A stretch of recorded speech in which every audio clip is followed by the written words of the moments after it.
I knew in the making of this record that I wanted to do two things. I wanted to tell my whole story truthfully and authentically. And I also knew that I wanted to write and put out songs that would help other people. Hit the boogie woogie, hit the drive. Do a little twist and dance all night. Despite some rumors that rolled around for a while, I did not marry Mitchell for the green card. I was already a citizen. God, the things they were trying to make me wear and like how they wanted me to look was so far from who I was. But I just felt like at the time that's what I needed to be successful. And I'm not interested in trying to convince anybody to like me. Like either you like me or you don't. And if you don't, you can go hate me over there. I used to be a lot smarter. His face is so serious. Like a trail of Pokemon cards leading to 2 tacos. One for each of you. Oh, God. Yes, that's exactly what I meant. You ever laughed this much before in a podcast? Do a little twist and dance all night. This is The One Sheet presented by DistroKid. I'm Kyle Fortch, a very special guest joining me today. She's a gold-selling country singer and songwriter, but also a golf enthusiast, a boxer, a former competitive gymnast, and competitive snowboarder. She's multi-talented. It's really unfair. Meghan Patrick, welcome to the show. Is this you getting back at me for what I just said before we started rolling? Wow. Yeah, that I've lived a lot of lives. Yeah. It's a kind of, I don't know, I definitely grew up, I mean, to just jump right into the record. I mean, Golden Child, that's the overachiever. And I grew up very much feeling that way. Like I had to truly excel at everything I did because I wouldn't be valuable if I wasn't. And so that's kind of, I mean, you kind of put all that out there and gave me a great intro to what my whole record's about. I forgot to mention that you're also a fellow Canadian. Yep. Which I think you're the only Canadian guest that I've had on the show, which is I'm kind honored. of funny, which is awesome. Me too. I'm honored that you're here. What's your problem with Canadians? I don't have a problem with Canadians. So you hate Canadians. I don't hate Canadians, but I do wish I could move here a little bit easier as a Canadian. You gotta quit taking me so seriously if this is gonna work. I know. No, I'm a little bit pissed off that you're dual citizen though, because I'm like I have to get married and like find a wife to come here, or like somehow swindle my way into a visa. I was I was lucky. I did not, despite some rumors that rolled around for a while. I did not marry Mitchell for the green card. I was already a citizen, an American citizen when I met Mitchell. So that's funny. Yeah. You mentioned Golden Child, your newest record, came out in October. Yep.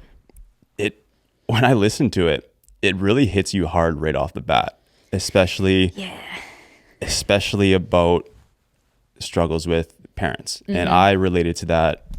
Yours is more about struggles with your mom. Yeah. Mine was more on my dad's side.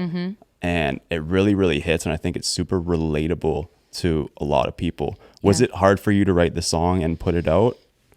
I mean, yes and no, but I think the bottom line is that I knew in my gut that it was necessary and that I was ready to do it. And actually the writing of the song was the least painful part of it all because it was just so cathartic. It was like, that was the first time I ever even spoke some of those words aloud, let alone put them into a song. And, when I wrote the song, I didn't even write it with intentions of like, oh, I'm going to release this. I'm going to put it out. It was just the only possible song I could have written that day. And I was in with Karen Kozowski and Emily, also Canadians. And we were thrown. I came in and I kind of was like, I'm sorry, y'all. I've had a morning, and kind of gave them the rundown, which was essentially that I had written a letter to my mother, just kind of explaining and laying out everything on the table, like this is everything you've done that's been really, really hurtful, really damaging to me and our whole family, and you've never taken accountability and you just don't seem to care to change. And I've had so many conversations about it with you and been very direct and honest with you. And basically just said, I'm getting ready to start my own family and get married. And until you can, get some help and take some accountability, I can't have you in my life. And she didn't respond to the letter. When I say letter, it was a text, a very long text. Yeah. But, she didn't respond to it. She did pack a bunch of my stuff up from her house. I guess anything that was mine or whatever, and put it in a box, dropped it in my dad's office, and said, "This is your problem now." So, Wow. I mean, that was a pretty clear answer to me, you know. And honestly, so I was 3 days after I had sent it when I was in that writing room, and I knew that I already had been given my answer. No answer was an answer. And so I finally told the truth about how I actually felt about the whole situation, because I didn't feel obligated to her anymore. You know, I didn't feel obligated to protect her and her like bad behavior. I didn't feel obligated to allow her to continue treating me like shit, you know, because she was my mother, you know, and I was just tired of making excuses for her. And I was tired of allowing her to treat me like crap, because I had done so much therapy and work on myself at that point. I was like, I would never let anybody else in my life treat me like this. So why does she get a free pass? And that's a really sad reality. That's a tough pill to swallow. Yeah. But at the time, it was freeing, because all I ever did was defend her to my family, who had already cut ties with her. You know, I was the last one hanging on. Wow. And I defended her, and I made excuses for her, because I believe that, well, she's my mother. She loves me. She would never hurt me on purpose. And I can't say whether it's on purpose, but she definitely hurt me. And she knew that she had, and she wasn't willing to change her behavior.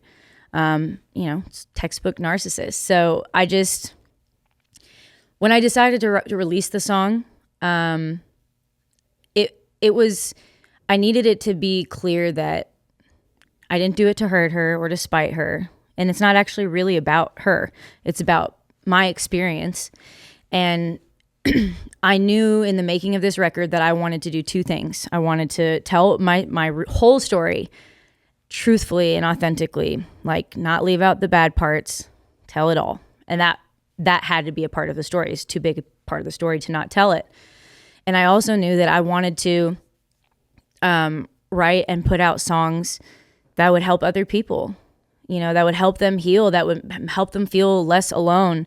You know, when someone like you says, you know, wow, I heard that song and I related. I mean, I've gotten so many messages from people, you know, dealing with parents or siblings, and how much they related to it, and how nice it was to just hear someone talk about it out loud. Because a lot of the hardest part of that is the shame that you know, adult children carry, because they've set those boundaries with their parents or whatever. And people who didn't experience that, they don't understand it. And I understand why they don't, because like to someone who grew up with loving parents that didn't manipulate and abuse them, that's like so far out of the realm of possibility that a parent could ever do that. They just don't get it. And so I just wanted to open the conversation up, and I wanted to make it not so like taboo to talk about. And I wanted to take that guilt and shame away from it by speaking about it and standing firmly in the decision that I made. Has there been any communication since then at all? And you don't have to get too deep into it if you don't want to, but. Sort of. And I'm not going to get into the details, because it's not really the point of why I speak about this. I'm not here to like, you know, spill the tea. Of course. But I will just say that I still stand very strong in the decision that I've made, that it's the best decision for me and my personal health and for my family and for all the work that I've done to become the best version of myself. And I still have a lot of work to do, but all I know is that like you cannot move forward and grow as a person when you are connected to things and people that are holding you back and want to keep you where they're at, which is in a very unhealed, unself-aware place. So I mean every word in the song, it was absolutely true in everything I said, and yeah, I have no regrets. The positive, I guess, you can take is at least you got to express yourself to her, whether there was reconciliation or not. And especially from me looking at that, I never got to have that conversation, or at least I never did from my side. My dad since passed away, and the last thing I found a text, the last thing I ever said to him was, "I don't have a dad." And that, looking back, when I found that text, I was like, I wish I just had a conversation, because whether it was, who knows what he was going through, and for him it was drug abuse, but even just expressing like the feelings like you did, like I kind of wish I got that opportunity. But You can't look back and regret, but well, you have to, at the end of the day, I mean, this might sound like harsh to say, but I just have always believed like you have to be able to protect yourself first. For sure. Like, and maybe that's because I've been let down by a lot of people that were supposed to protect me in my life. And so my experience is you better protect yourself because nobody else is going to at the end of the day. And I'm not saying that I don't have people in my life. I have an amazing husband who would protect me with his life. But I mean, if you ask him how hard it was to convince me that was the case, you know, and so I think the best thing that you can do is just you work on yourself. You make yourself the best version. You learn from their mistakes and understand that you are not responsible for fixing somebody else.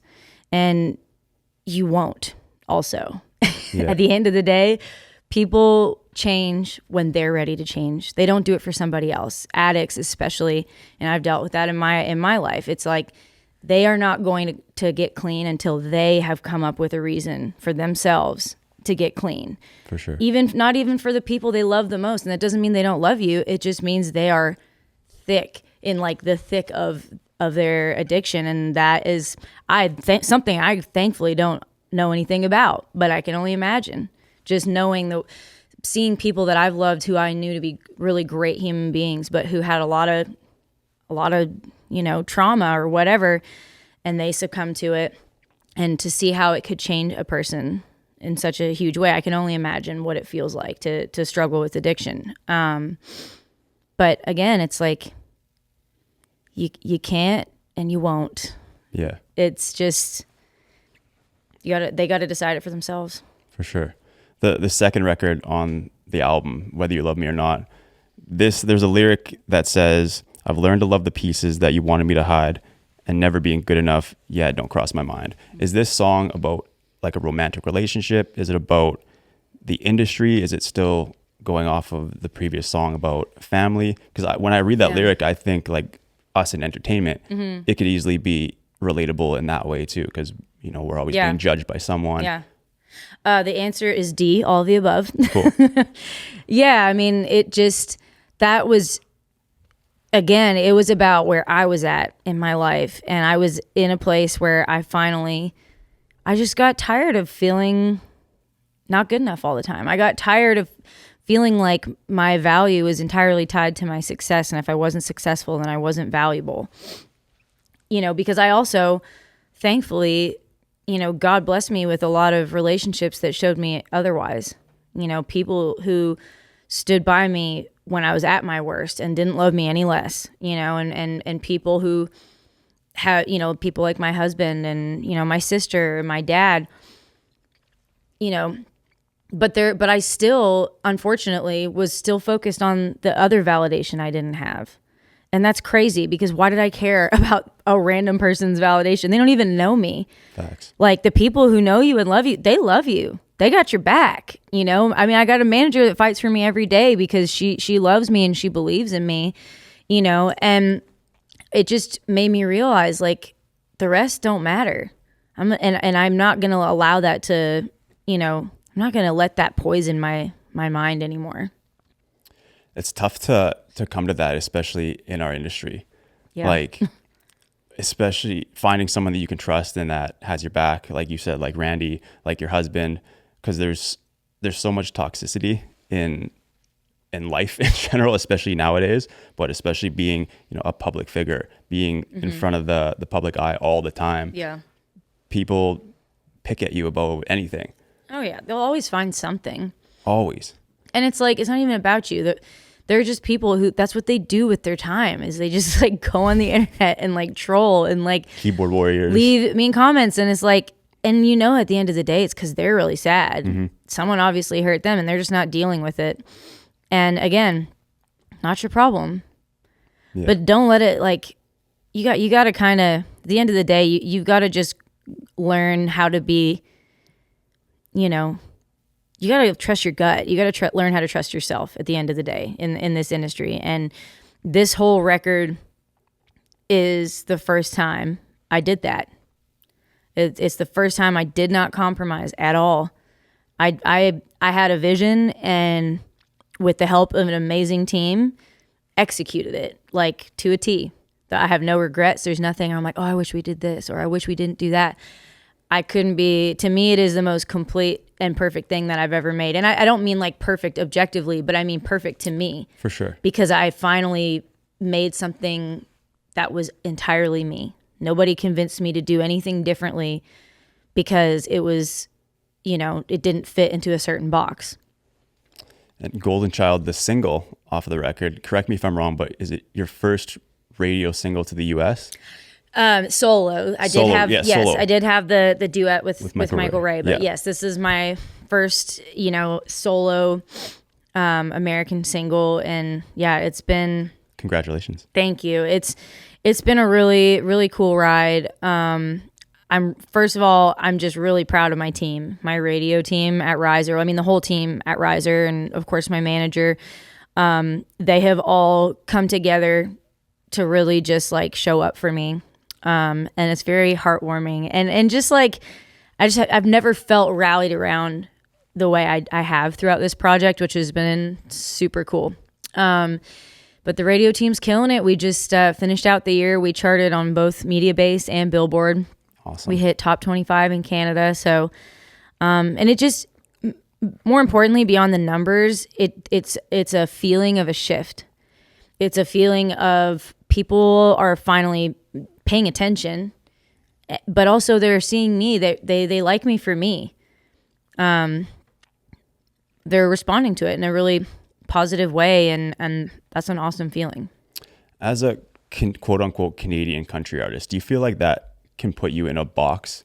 Oh, yeah. Because when I look at it, I look at a lot of Canadian country artists, and it's really hard to break over into that international lane.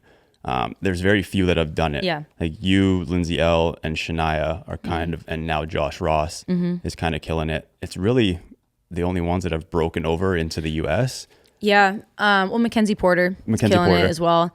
But again, also, I mean, even a lot of those girls, they had American record deals like early on, and have been here for a while. So, it definitely can work against you. But it just kind of, I think it means it takes more time.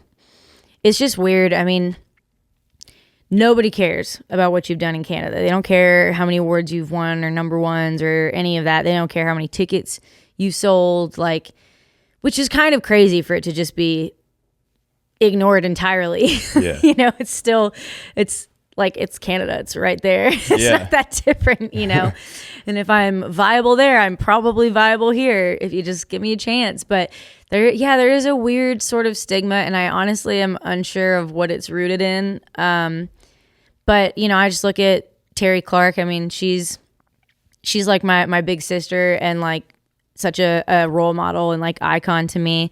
She has given me so much great advice. I mean, truly, it was a phone call with her that really pushed me to want to make this record the way I did. Like, she kind of was like, look, like, if you're ever going to go all in on just on what you want, like, I think now's the time, and she really motivated me. And she's, one of the few that, like you said, has broken through in America and made a name for herself there. And I think that that's totally within my reach. And I just had to understand that sometimes good things just take time.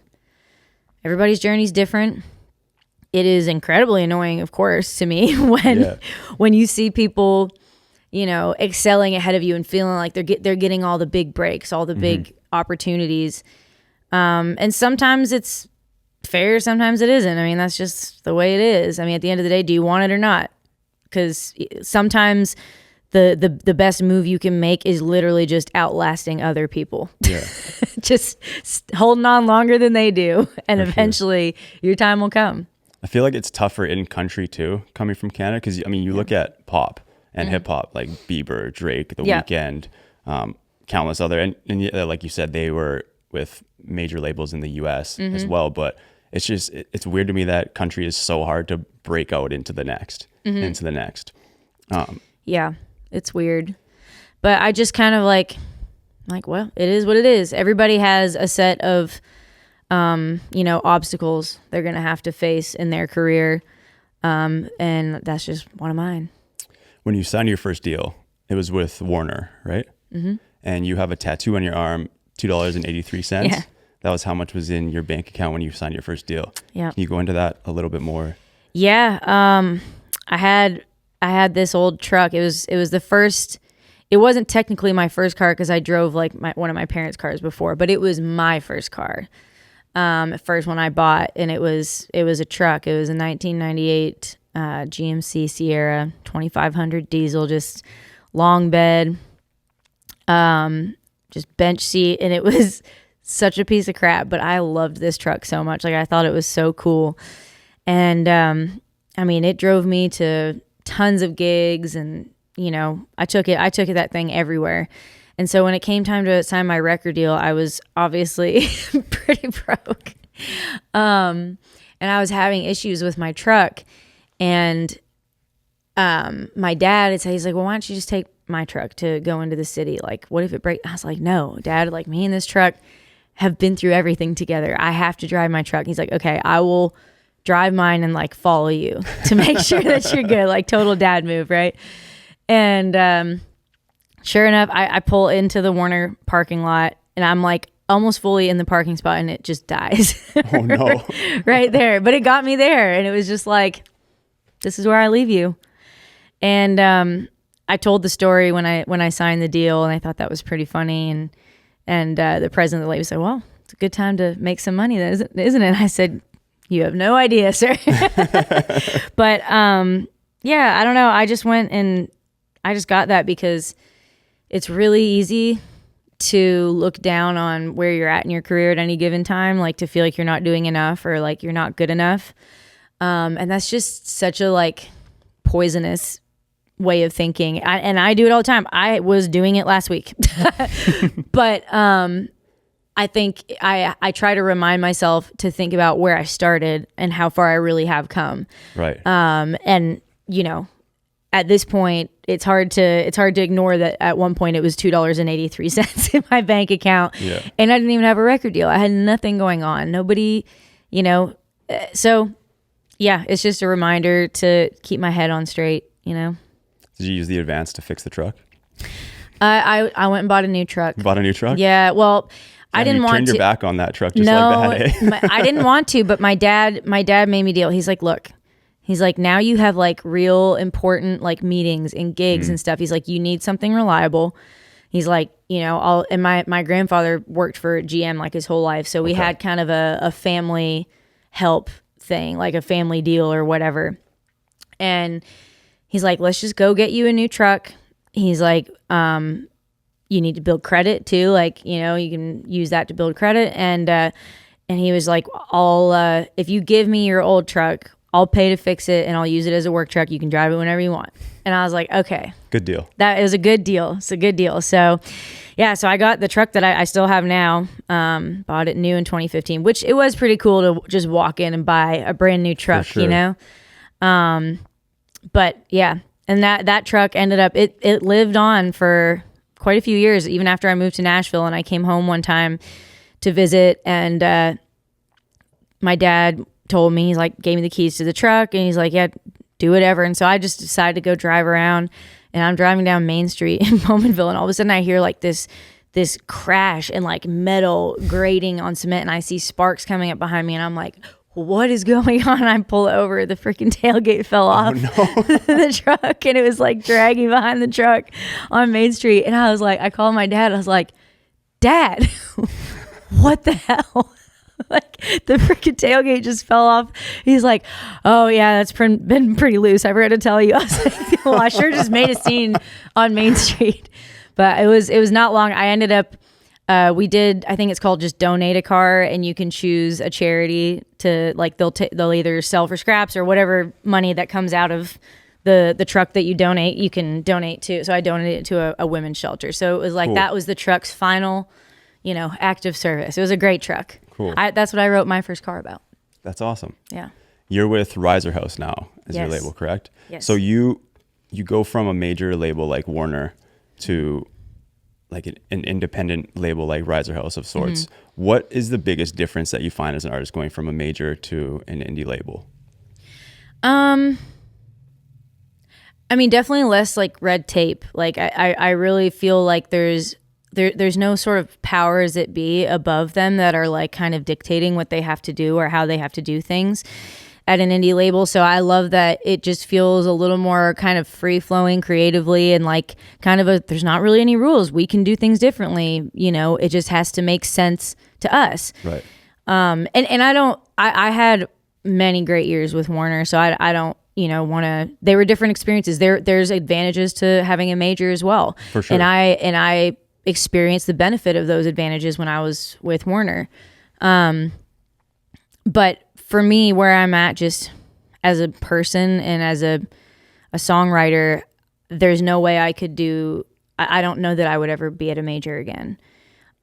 Because I have so much creative control and freedom in every aspect of what we've been doing, everything surrounding Golden Child. I'm not willing to you know, hand the reins back over to anybody. For sure. I just Especially don't after think an album like this. Well, I just don't think I need to. Yeah. You know, like I know what I'm doing, and that doesn't mean I don't also need the guidance and creative ideas from my team. Like it is a team effort, but you know, I'm the one that is kind of conjuring up the main point of it all, the big picture of these are my goals. This is how I want to attain them. This is how the kind of music I want to release. This is the kind of fan I'm looking for. That's an important thing. Like our whole focus next year, we've been saying we're going to call it the year of the fan.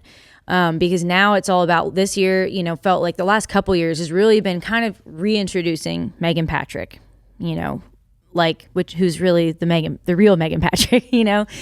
It was kind of showing people who I am. And now I'm looking for my people, you know, I'm looking for fans that dig what I do, like, and changing how I go out and get fans, because I don't want fair weather fans, you know. I want like the diehard. I mean, I do have some of those fans already, and I just want to multiply them because they're amazing. I mean, these people, they show up everywhere. Like, it's incredible to me, and I'm so like humbled and grateful to them for this, because there have been shows where it's not been a great turnout, but you know who's there?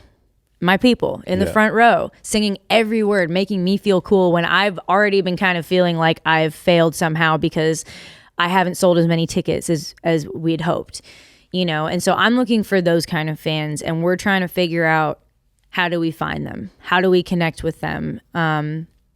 You know, and obviously social media is a good tool, but you're beholden to the algorithm. And how do you know you're being spit out at the right people? You know, maybe your video's not working, not because it's not good, not because it's not quality, because you're being shown to the wrong people. Right. And I'm not interested in trying to convince anybody to like me. Like, either you like me or you don't. And if you don't, you can go hate me over there.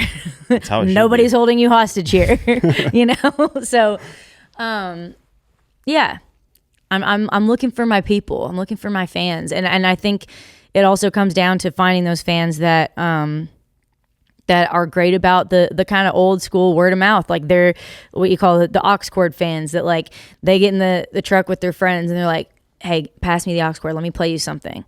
And they play your music for all their friends. I'm looking for those people. Because that's the kind of things, like, I remember people like who showed me my favorite bands when they showed it to me, and now that whole song is tied to this like awesome memory of like camaraderie where like your friend's like, hell yeah, I showed you your new favorite music. That's a moment between humans.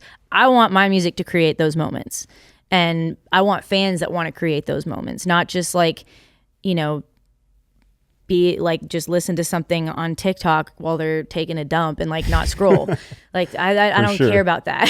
You know? Special thanks to our presenting sponsor, DistroKid. DistroKid is a service that more than 2 million artists use to put music into online streaming services such as Spotify, TikTok, Apple Music, Pandora, Amazon, Instagram, YouTube, and any others that you can think of. They don't even take a commission and offer unlimited uploads for a yearly subscription fee as low as $22.99. As many of you artists know, this is vastly different from the traditional model, which charges you up to $40 per release, and on top of that, they take up to 9% of your sales and streams. DistroKid also offers automatic payment splits, so you can easily pay your collaborators or be paid if you collaborate with someone or work on a track or album if you're a songwriter, producer, feature. And for all you cover artists, you can even upload your cover songs for $12 a year on DistroKid rather than paying a per release licensing fee. On top of all of that, they offer several free promo tools for DistroKid members and have several additional services like DistroVid for music video distribution and Mixia, their instant mastering service. If you're curious about artists who have used DistroKid and want to hear more about it from them, check out some of the testimonials at distrokid.com/love. DistroKid's goal is to reach more independent artists so that they can get their music out there. Use our promo code THE1SHEET for 30% off your first year when you sign up for a new DistroKid membership. Again, that's THE1SHEET for 30% off your first year when signing up for new members. Was it always country music for you? Because, okay, so that's interesting because I look at some of your old artwork and it was very poppy. Like the music wasn't necessarily poppy, but the artwork was. And when you listen to your vocals, like you have an amazing voice. Thank you. And country-wise, it's not forced. Like you see, I'm not going to call anybody out, obviously, but there's some artists that, No, just kidding. there's some artists that kind of try to force a twang. Right. Because they're country, they think they need it, but you don't. You use it when you need to or when it comes out naturally, but you also just have just a wonderful voice that can go pop if you wanted it to, or country, or really any genre, I think. Well, I think that's been part of my problem a lot of my life is that I could have gone a lot, and I just love music. I love music of all genres. I studied opera, I studied jazz, I played in a 10-piece funk band, like Tower of Power, soul kind of stuff. I mean, Aretha Franklin still to this day is one of my favorite vocalists of all time. I mean, I sang one of her songs for my college audition. And so, I just kind of went through so many phases. Still in a phase of loving heavy metal and like emo rock and stuff. Like I love it all.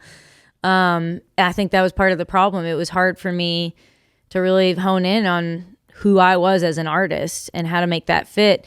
And it started, I always say bluegrass was my gateway drug to country music, because when I started playing more bluegrass stuff, that felt the closest to me that I'd ever been, and then that kind of drew me to country music. After my bluegrass band split up, I had to figure out who am I just as a solo artist, and I started writing songs by myself for the first time instead of just like with other people.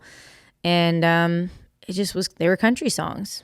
That's what I wanted to sing. That's what seemed to be coming out of me naturally. And the country lifestyle wasn't foreign to me either.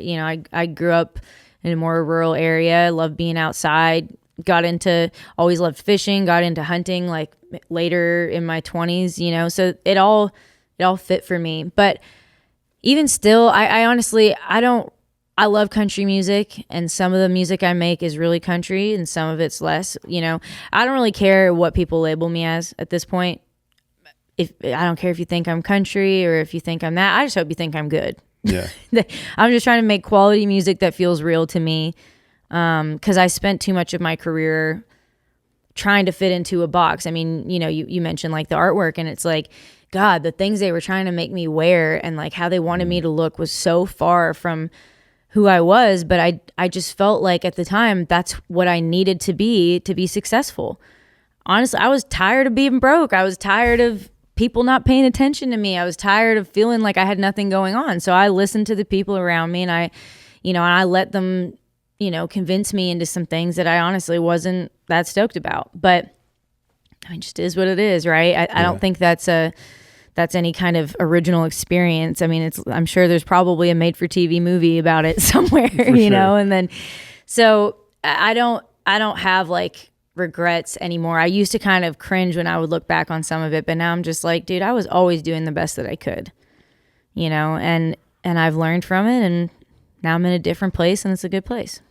One of the reasons I brought up the artwork is because the artwork on Golden Child, and I'm sure but I'll kind of show it to you if you want to point things out. But you look at kind of some Easter eggs in here, I feel like, and I wanted to ask you if there's any hidden, like I see the snowboard from your past snowboarding. I see a lot of trophies, or those from athletics. Like I see some of them that don't look like gymnastics. Some of them look like you're skating. I'm like, did you play hockey too? Like, no. Okay. So not full disclosure, not every trophy. Those are not my actual trophies. Those are somewhere in Canada. I don't know where they are. we had to get kind of prop ones, but it was more just it was the image of like this girl just surrounded by trophies and awards and like thinking that's who they need to be, you know, and then just kind of being like, this is just junk on my shelves, cool. You know, but the snowboard, that is the actual snowboard I was riding when like my whole life changed. I was warming up in a slopestyle competition, went off a jump, and honestly, like way too fast. I was being an idiot. I was trying to show off. Yeah. Totally. And it threw me up way more than I thought, and I kind of overcorrected when I went to rotate. So like if this is my head, this is my board, I kind of went like this. And so I snapped my collarbone, dislocated my shoulder, fractured ribs, broke my back all down like my lower vertebrae, severe concussion. Like I should have been paralyzed. It was really scary and it was really bad. I mean, I don't even have a memory of like 2 days after the accident. That's all just a blank to me. And I still suffer from, you know, migraines, and I have issues with my back and headaches and stuff because of those injuries. But the silver lining I see there, you know, because I was having the best season of my life. And all of a sudden it just got ripped away from me in a second. But during that healing process, I turned to music a lot and, you know, writing songs, just listening to music. It was the only thing that like kept me alive. Like I was so depressed and in so much pain. And that's also when I started smoking weed because it was the only thing that helped. I did not like the pills they prescribed me. I was also terrified of like how addictive they were. Like I just didn't want to mess with it.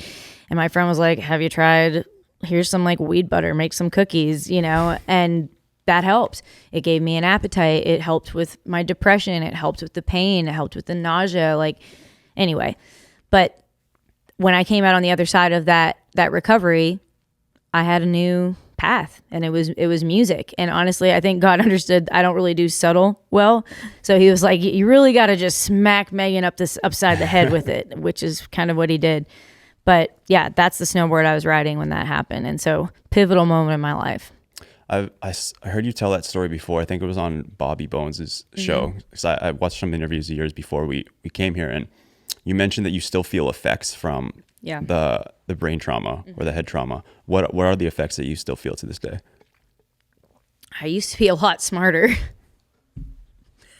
Sorry. His face is so serious.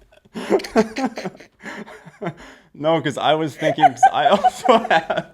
You were thinking what? Oh, I thought I wasn't. You just kind of stopped there. I was like, oh, okay. No, but I relate to that because I got knocked out. Seriously, I think I used to be smarter. I got knocked out in a martial arts event, and since then, like I got hit a bunch of times after I was unconscious, and since then, like I've had mood swings, I've had loss of focus. Sometimes I feel like I get slur and stutter, so like I feel like the same that you just said. Like, I feel like I used to be smarter. But yeah, like the headaches for sure. Like, but I mean, I don't know. I feel like everything that we consume and do these days is like making us sick now. So who knows what it's? I'm sure I had multiple concussions too because I did end up going back to compete for a year. Oh, really? Yeah, I just didn't like. Well, part of it was I didn't really like the program I was in at school, so I was kind of running away from that a little bit. But also, I just didn't like how things had ended. Like it didn't feel like it was on my terms. Like it felt like I just got injured, and I was like, "Am I just never going to get on a board again?" Like it was the biggest part of my life for so long, and I don't know. I just wanted to prove to myself, and I guess other people, definitely other people, that I could still do it. And I got another concussion, and my doctor was like, yeah, you can't keep doing this. Things are going to get weird if you do. So, but that was fine. I felt like, okay, I went back for a year. I competed. I proved everything I need to prove. Like now I can walk away feeling like it's on my terms. And now music has brought you so far. Mostly out of spite. No, I'm just kidding. You made your Opry debut last year, April of 2023. Yeah.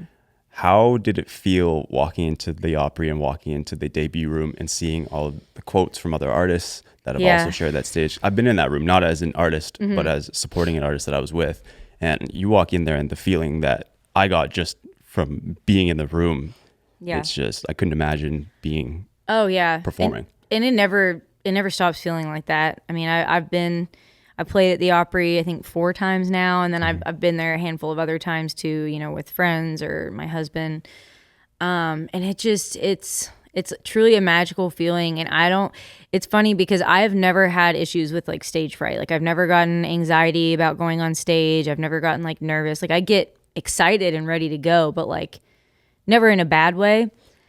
Every time I play the Opry, it's like I have like a lump in my throat before I step into that circle, and it's like, and I can't, like my whole body is just buzzing. It's such a crazy feeling, and you're trying, you know, and when you're newer, you're only going and playing like 2 songs, so you're trying to soak it all in and put on the best performance of your life because you only have 2 songs to win them over, you know. So it's truly one of the most magical experiences. I'm so honored every time, and every time you go there, like they make you feel so special. Like everybody knows your name, and they take such great care of you, and like they make it that kind of experience for you. Everybody that works there really cares, and I think it's awesome. You just recently played there again, in like beginning of a couple weeks ago, wasn't it? Yeah. So I got to town November 19th, and I found out that you played the Opry after again, and it pissed me off because I've been a fan of yours for so long, and I remember like years and years and years ago. Yeah. I've seen you've played at the Stampede a bunch, and every single time I would miss it for some reason. And the first time I ever got to see you play was when you were with Old Dominion and Mitchell. Oh yeah, at the Saddle Dome in Calgary. Yeah. That was fun. And it took so long because I'd always wanted to see you play, and then I kept missing it. It was, I think I remember messaging you one time, and you're like, "Your friends just suck." That does sound like something like, I'd that's say. Fair. That's so funny, amazing. But so being on that stage, it was awesome to see you play, especially with Mitchell. Like that must have been a great, crazy experience to tour with. I think at the time, I don't know if you guys were even engaged at the time yet. We weren't engaged. We were just dating at that point. Okay. That was the first time we ever toured together, which was kind of like, this could make or break us. Like, what if we hate touring together? Like, what does that say? And it was like a bit of an adjustment at first, like just figuring out, because all of a sudden, you know, we both have our own routines on the road. Mine is different than his. We figured that out on the first day. And then it was like this feeling of like, well, we should be hanging out because like we're on tour together. Mm-hmm. But then it was like, well, I got to go do this and I want to go do, and then we kind of were like, okay, let's just do what we do normally. And then like, I'll see you at catering for dinner or lunch, or if we want to like go out and like go shopping or do something together, we could do that. But we don't like have to, we still are working, so we can just still do our jobs and then have bonus of seeing each other. And then once we figured that out, it was great. We had a great time. What is the difference like for you? What's like your process in terms of preparation when you're a supporting act on a tour, especially an arena tour like that, and then when you're headlining your own tour or your own shows? Do you have what's your process? It's the same because I'm giving the same show regardless of where I am in the lineup or how many people are in the crowd. Every fan deserves the same show. For sure. But I mean, in terms of also like your set list isn't always the same length. So how do you determine your set list? What production are you allowed to choose as a supporting act compared to when nothing. You're okay? I mean, unless you work some kind of deal with like and you know, throw in some money, you know, we haven't gotten to a place yet where we're really paying for a lot of production outside of, you know, basic lights and sound and everything. Obviously, of course, I look forward to getting to that place, but I'm more focused on making the show itself incredible so that they don't even care about lights or production or anything. And as far as choosing the set goes, I just kind of base that off of, okay, how many songs do we have and what kind of crowd is this? Is this going to be more of a chill, like listening crowd? Like they want stories behind songs and some of the deep cuts, you know, some of the slower, quieter songs, or do they just want to party? Do they just want to get drunk and like have a good time? Whatever they feel like they're trying to do, I'm choosing my set list based off that. Cool. And then of course, like obviously you have, you know, current single, hits, like you gotta sprinkle those in the ones you think people are expecting to hear. We mentioned getting engaged to Mitchell Tenpenny. You guys obviously have an iconic engagement in country music, decking out losers. Yeah. But I want to know, if the roles were reversed and you were the one that proposed to him, how would you have done it? Oh, nobody's ever asked me that. I would I would make like a treasure hunt of Ooh. Pokemon cards, like leading him to a final destination. And then I would make tacos, because that's one of his favorite meals that I make. And I would have the tacos in me proposing, except that Mitchell would hate that because he would never let me propose to him. He'd be like, I'm proposing to you. But that's what I would do. Like a trail of Pokemon cards I love that. leading to 2 tacos. One for each of you.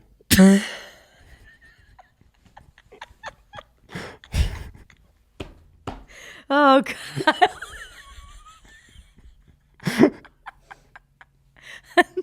Sorry. Yes.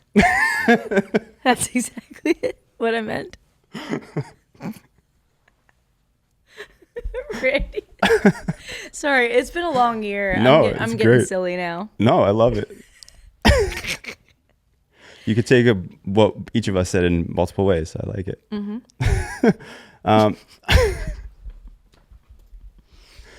Do you find it easier to be with someone in the industry compared to someone outside of music or entertainment, because you understand the struggles of being in a relationship and each other's schedules and kind of the sacrifices that you each have to make? Oh yeah. I mean, I don't know.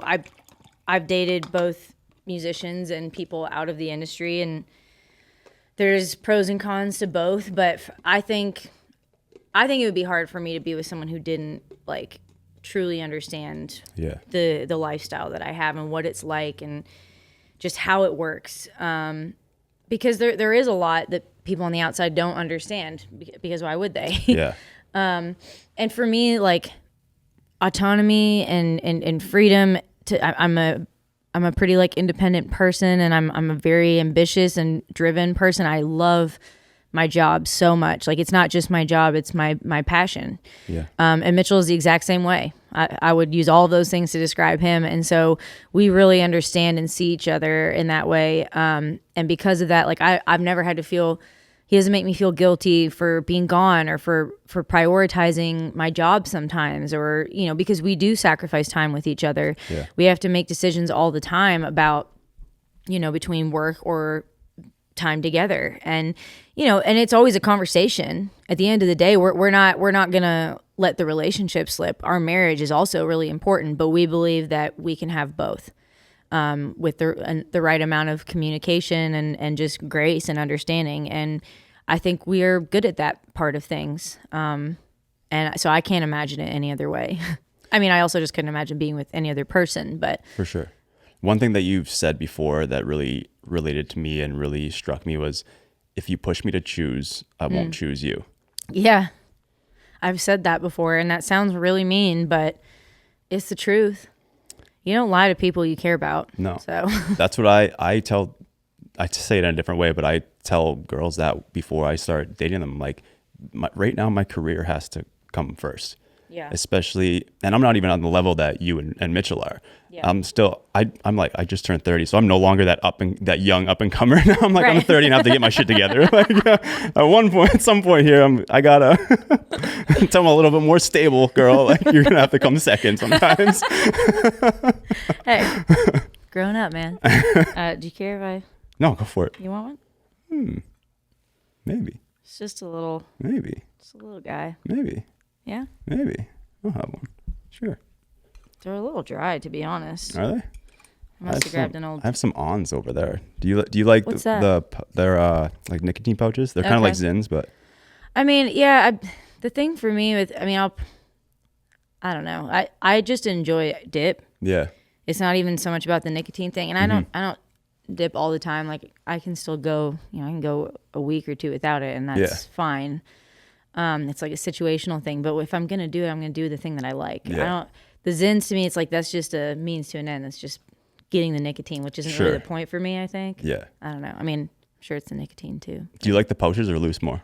I've become a pouch girl. Yeah. It's just cleaner. It's easier. It doesn't get all up in your teeth, especially when I'm like on the road and touring or like just working all the time, talking to people, taking pictures. And it's like, I don't want to have a bunch of, dip in my teeth. Doesn't fuck up your gums either. Yeah, it's definitely better for your gums for sure. I mean, it's still dipping, but it's better.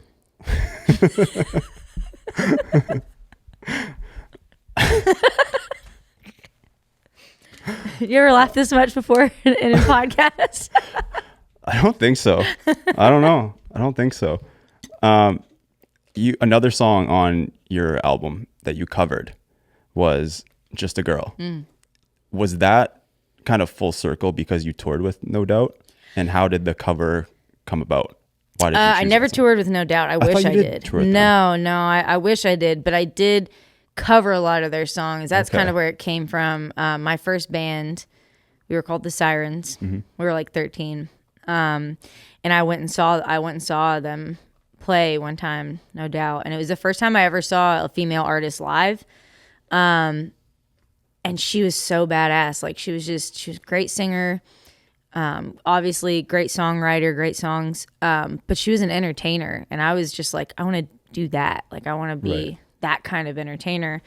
And then our band just kind of became pretty obsessed with No Doubt. We played a lot of No Doubt covers, and I kind of would bust out Just a Girl here and there over the years, when we had, because I don't really play a lot of covers in my sets usually, unless it's like a longer set. Yeah, I would pull it out and people seem to like it. And, Randy, my manager, I think was the one who brought up the idea of me covering it for the album, because it felt like kind of part of my story. And because Golden Child is so autobiographical, that song, I think one is just still so like relevant and stands the test of time. Like there's still, I feel those lyrics in a different way now than I did when I was 13 as a girl, Yeah. So yeah, I just think it's such a timeless song and felt like kind of part of my story, and I felt like we had a cool take on it that was, keeping the magic of the original but like still making it my own. Cool. It was really fun in the studio. So it still is full circle a little bit, just not. Oh yeah, no, it's definitely full circle. I just no, I never toured with them. I wish that would have been awesome. My research was off. Well, I'll let this one slide. What's your writing process like when you're building an album, and how do you choose the songs that you're putting on the album? Like how many songs did you write for Golden Child?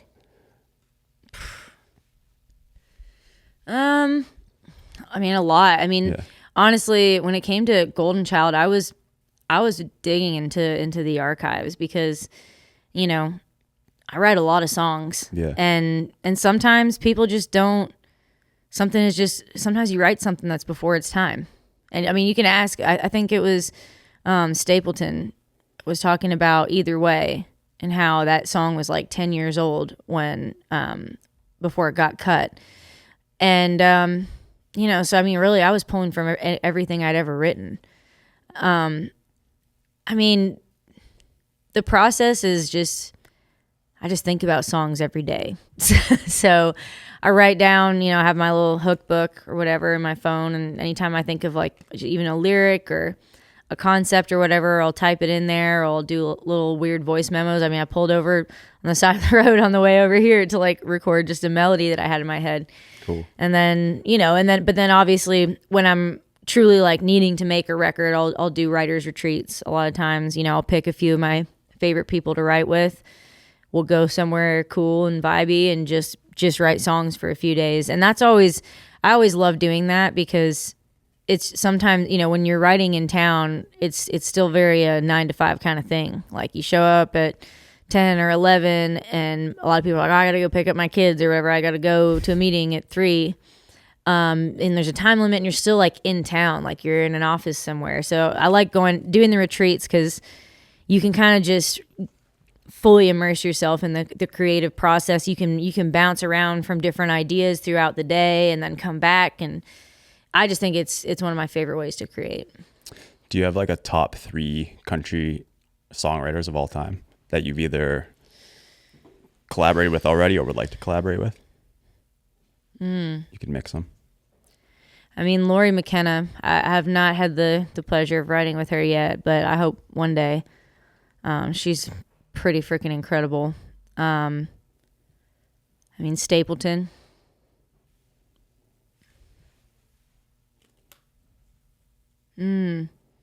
No one's ever asked me this. I can't believe it. There's so many people that are going through my head. I don't know. I got to keep thinking on it. I'm trying to.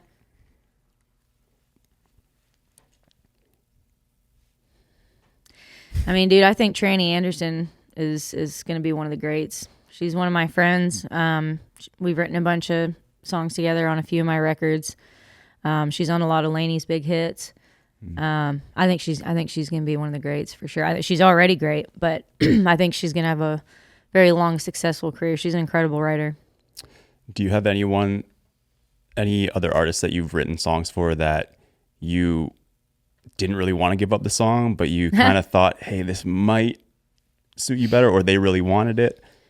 No, not really. Okay. I've always just been like, really, if someone wants to cut a song that I wrote, that's great. I mean, that's, it's money in my pocket.